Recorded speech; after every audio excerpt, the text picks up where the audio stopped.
Someone manipulated you today, and you thanked them for it. That's not an exaggeration. Dark psychology isn't just for con artists and villains.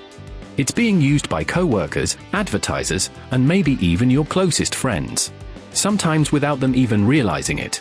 Welcome to Intellor. If you're interested in intelligent psychology, philosophy, science, economics, and history, you're in the right place. Consider subscribing, and if you enjoy this video, feel free to like and share your thoughts in the comments. Now, let's begin. Today we're diving into the psychology of influence. These aren't manipulation tactics used by evil people. They're built into the structure of the human brain. And once you see them, you can't unsee them. Let's begin. Trick number 1. The Reciprocity Trap. Here's how it works. Someone does something nice for you. Something small, unexpected, unrequested, and suddenly you feel obligated to return the favor. Psychologists call this reciprocity. Influence researcher Robert Cialdini found that humans are hardwired to return favors. Thousands of years ago, in primitive societies, not returning a favor could mean social exile. Or worse. Today it looks different. A salesperson gives you a free sample. A colleague covers for you once. An app gives you 30 days free, then charges you when the obligation kicks in. You didn't ask for any of it. But now you feel like you owe them something. That's the trap. The favor isn't always a gift. Sometimes it's an anchor. Trick number 2. Foot in the door. This one is elegant in its simplicity. Get someone to agree to something small first, and they're far more likely to agree to something big later. In a classic 1966 study, psychologists Friedman and Fraser knocked on doors in a California neighborhood. They asked homeowners for a small favor, just to sign a petition. Most people agreed. 2 weeks later they returned. This time they asked to place a large, ugly sign in the homeowners' front lawns. The people who had agreed to the petition were almost 4 times more likely to say yes. Why? Because humans want to be consistent. Once we say yes, we build an identity around it. We become the kind of person who agrees to this. Watch for this in negotiations, in sales, in relationships. The first ask is rarely the real ask. 3 tricks in. You're already thinking differently. For more to go. And the last one might be the most uncomfortable. Trick number 3. Anchoring. The first piece of information you receive doesn't just inform your decision. It controls it. Imagine you walk into a store. The first jacket you see is priced at 15,000 rupees. The next one is 7,000 rupees. Suddenly, 7,000 feels like a bargain. Even if it's still expensive. That 15,000 was the anchor. It was never meant to sell. It was meant to reframe everything that came after. Anchoring happens in salary negotiations. The first number sets the ceiling.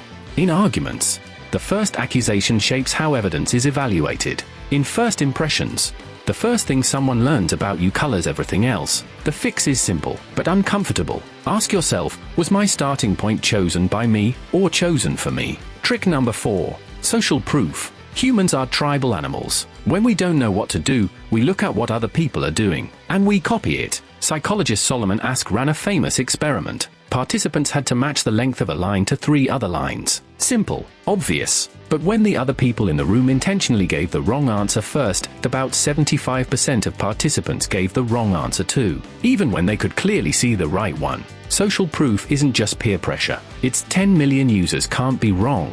For 0.8 stars, 50,000 reviews, or a restaurant with a queue outside. Even when the one next door is identical and empty, people in crowds aren't always thinking for themselves. They're outsourcing their judgment to the crowd. Trick number 5. The contrast principle. Our brains don't evaluate things in isolation.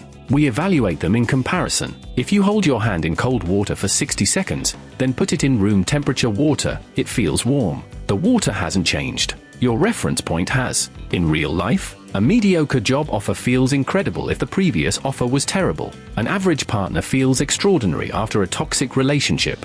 A 500 rupee add-on feels trivial when you've already agreed to a 50,000 rupee purchase. Always ask yourself, am I comparing this to what's real or to what I was shown first? Trick number 6. Strategic scarcity. We want things more when we think we can't have them. Psychologist Jack Brem called this reactance theory. When we feel our freedom to choose something is being taken away, we desire it more intensely. You've seen this everywhere. Only 3 left in stock. Offer ends tonight. Limited edition. Exclusive access. Sometimes the scarcity is real. Often it isn't. But the emotional response is identical. The brain doesn't evaluate scarcity rationally. It panics. And panicking people make fast decisions. Next time you feel urgent about something you didn't care about 5 minutes ago, ask what changed. Usually the answer is nothing except the framing. Trick number 7. The halo effect. When we see one positive quality in a person, we unconsciously assume they have many positive qualities. The brain generalizes. In a 1977 study, students rated the same essay differently based solely on whether they believed the author was attractive. The attractive author's essay was rated as more intelligent, more logical, and better written. Even though the essay was identical. Presence isn't superficial. In the human brain, presence is data. Let's bring all 7 together. 1. The Reciprocity Trap. 2. Foot in the door. 3. Anchoring. 4. Social proof. 5. The contrast principle. 6. Strategic scarcity. 7. The halo effect. None of these require bad intentions. Most people use them without even realizing it, because evolution built them into us. The only defense is awareness. The most powerful thing you can do with this knowledge isn't to use it on others. It's to notice when it's being used on you. If this video made you think differently about something, that's the goal of Intellor. Subscribe if you want to keep thinking deeper. And leave a comment. Which of these 7 have you noticed in your own life? I read every single one.